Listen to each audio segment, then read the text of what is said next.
मेरी एक गर्लफ्रेंड बनी जो बहुत हॉनी थी। हर बात पे डबल मीनिंग आता था उसे। अगर उसको बोलते केला तो वो वही समझती थी। हर चीज पे भाई मैंगो बोल दो तो वो कुछ अलग ही समझ लेती थी। मतलब पता नहीं उसके दिमाग में ना सेक्स ही भरा हुआ था। उसको सक्सेसफुल नहीं सेक्सफुल लाइफ चाहिए थी। हाँ, अचानक से कुछ भी चीज बोल दो उसमें डबल मीनिंग झोंक देती। और उसके बात करने का भी अंदाज ऐसा होता था ना जैसे कि वो हर इवन फ्रेंड से भी ऐसे बात करती थी तो मुझे लगता था शायद उससे सेट है। और वो एक दिन ऐसे मुझे चलते चलते गलती से टकरा गई थी। वो भी प्यार की भूखी, मैं भी प्यार का भूखा था। दो भूखों का मिलन बहुत खतरनाक होता है। तो ऐसा ही कुछ मिलन हुआ हमारा। हमने एक दूसरे को देखते ही पहचान लिया कि अच्छा तुझे भी। तो हमारा रिलेशन बना, और रिलेशन नहीं वो एक समझौता था, क्योंकि लड़की थी एजुकेटेड और सेटल्ड और तुम्हारा भाई था नल्ला आवारा। मर्द के नाम पे सिर्फ एक ही चीज थी मेरे पास जो उसे चाहिए थी। तो उसने समझौता करा कि देख मुझे तुझसे सिर्फ वही चाहिए और तुझे भी उतना ही मतलब रखना होगा। मुझे एक्स्ट्रा नहीं चाहिए कुछ भी। प्यार अगर तुझे होता है तो उसका जिम्मेदार तू होगा। दिल अगर लगाता है तो उसका जिम्मेदार तू होगा। मैंने अच्छा मॉडर्न लव, मैंने कहा ऐसे ही तो चाहिए, हमें भी तो ऐसे ही चाहिए होता है, हम लड़कों को चाहिए क्या। कहती ना मैं तुझसे बात करूंगी घंटों ना कुछ, जिस दिन चाहिए होगा उस दिन तेरे को कॉल करूंगी। मैंने कहा मेरी किस्मत ही अलग है यार, मतलब ऐसी लड़की कैसे टकरा गई मुझसे।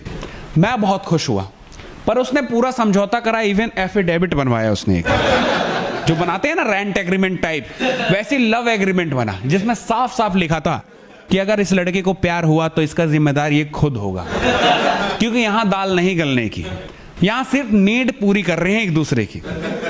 और उसको लग रहा था कि वो बहुत कुछ मतलब जैसे मेरा यूज कर रही है कुछ भी, पर मैं तो यार ऐसा वेस्ट था जो कोई यूज के लायक नहीं था। मेरे लिए वो अपॉर्चुनिटी थी। मैंने अपने दोस्तों को बताया, दोस्त बावले हो गए, कह रहा है ऐसी लड़की तुझे कहां से मिल गई भाई, कि बता कहां मत्था टेका हम भी जाएंगे। तो हमारा रिलेशन एक क्रिएट हुआ और हम काफी टाइम तक एंजॉय करे। फिर सच बताऊं तो ओयो हम बुक नहीं करते थे, हमने पूरी मेंबरशिप ले ली थी। पूरा महीना हमने कि ये बार बार जाने का लफड़ा कौन पाले, क्योंकि हम वही कर ही रहे थे। और उसको ना उड़ने का बहुत शौक था, लाइक वो एयर होस्टेस थी, प्लेन में उड़ती दिन में और फिर रात में मैं उड़ाता था उसे। तो बहुत अच्छा रिलेशन चल रहा था, काफी बढ़िया। और देखो मैं गरीब आदमी, मेरे पास कुछ करने को नहीं था।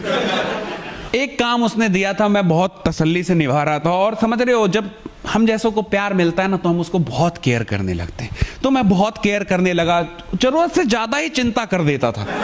कभी कभी उसके आंखों से आंसू निकल आते थे, उसने इतना प्यार देखा ही नहीं था। तो उसको ना धीरे धीरे मुझसे लगाव हो गया।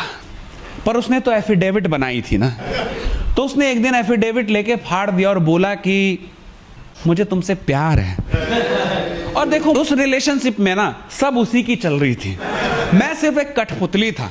मैंने कहा मैं हर चीज के लिए तैयार हूं यार, मेरी जिंदगी में काम ही क्या है, जब नौकरी ही नहीं है तो तू जो कहेगी वो कर लेंगे, प्यार तो प्यार कर लेते हैं। तो देखो यार मैं गरीब आदमी को कोई काम मिल जाए या कोई प्यार मिल जाए उसकी बहुत कदर करता है। मैं बहुत कदर करने लगा, जरूरत से ज्यादा उसको प्यार दिखाता था, जैसे एकदम समझ रहे हो ना सर पे रखने लगा था उसे। और वो केयर ना उसे समझ नहीं आया, उसने जिंदगी में ऐसा प्यार देखा नहीं था।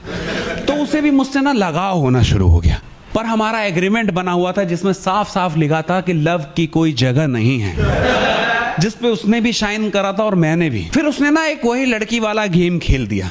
एक दिन मुझे फोन करती है और कहती है कि मैं प्रेग्नेंट हो गई हूं।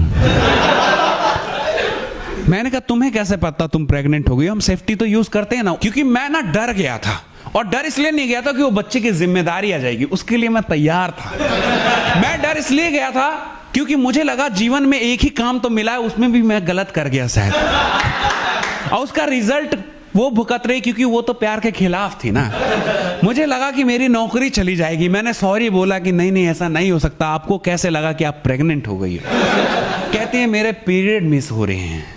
मैंने कहा यार पीरियड है, कोई एम्प्लॉय थोड़ी जो हर बात टाइम पे आ जाए, एक दो दिन जा सकता है इधर उधर। कहती है नहीं नहीं मैं प्रेग्नेंट ही हो गई हूं। फिर मुझे डर हुआ और मैं डर डर के गया मिलने उससे, पर वहां का माहौल ही अलग था। वो एकदम डेट वेट होता है ना, जैसे कैंडल लाइट वगैरह लगा लेते हैं, उस तरीके से। मैंने कहा ये कौन सा पनिशमेंट देने का नया तरीका है, ये मुझे इतना डेकोरेशन में मेरी पिटाई करेगी या क्या, मतलब समझ रहे हो ना। अपने माइंड में तो यही चल रहा था ना, क्योंकि हमें पता है ये मॉडर्न लड़की कहाँ प्यार होगा हमसे, लेकिन वो प्यार में पड़ गई थी हमारे।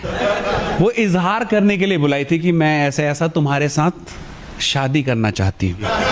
और देखो ऐसा नहीं है मेरे पास कुछ करने को नहीं, मैं तो हर चीज करने को तैयार था। वो सब कुछ मेरा झेल रही थी, तो मैंने कहा शादी भी कर लेंगे यार, क्या दिक्कत। मैं बड़ा खुश हुआ अंदर से, पर उसको लगा कि शायद एफिडेविट बनाया है, तो वो बाकी लड़कों की तरह समझ रही थी मुझे कि हाँ ऐसी टाइम पास ही है वो। मैं बड़ा खुश हुआ, मैंने कहा ठीक है बेबी कर लेते हैं शादी। हाँ यार, पर तुम्हें यही बोलने की क्या जरूरत थी कि ओयो गए इसलिए तुम प्रेग्नेंट हो गई। तुम सीधा सीधा बोल देती, कहीं हार्ट अटैक ना आ जाता, मुझे लगा कि मेरी नौकरी गई हाथ से। तो वहां एक हंसी वाला माहौल बन गया और मुझे किस विस करने लगी। और समझ रहे हो ना, एक पहली बार एक प्यार से मैंने उसे ऐसा लगा अपने को किसी को प्यार कर रहा हूं, तो बड़ा सुकून मिला यार। और मैं रेडी था शादी के लिए, तो हमारे डेट डिसाइड ही हुए थे और शादी का वक्त आने ही वाला था कि लड़की ने कॉल करा और बोला कि सॉरी, क्योंकि तुम्हें पता है ना हम लड़कों की औकात उसकी ना जेब से होती है, नौकरी से होती है। उसने कहा मुझे प्यार था तुमसे, पर जिस पायलट से मुझे क्रश था ना, उसने मुझे सामने से प्रपोज कर दिया है। तुम लड़के अच्छे हो पर जेब में नोट नहीं है तुम्हारे। और प्यार से पेट नहीं भरता बाबू, इसलिए पहले कुछ कमा लो, तभी कोई लड़की तुम्हारे साथ जिंदगी बिताएगी। और सच बात है यार, उस दिन मुझे बुरा नहीं लगा, मुझे समझ में आया कि हाँ सिर्फ प्यार से पेट नहीं भरता, मर्द की पहचान उसके काम से होती है और उसकी औकात उसके जेब में कितने नोट है उससे होती है। तो तब से तुम्हारा भाई गोल पे फोकस करने लगा, होल को भूल चुका।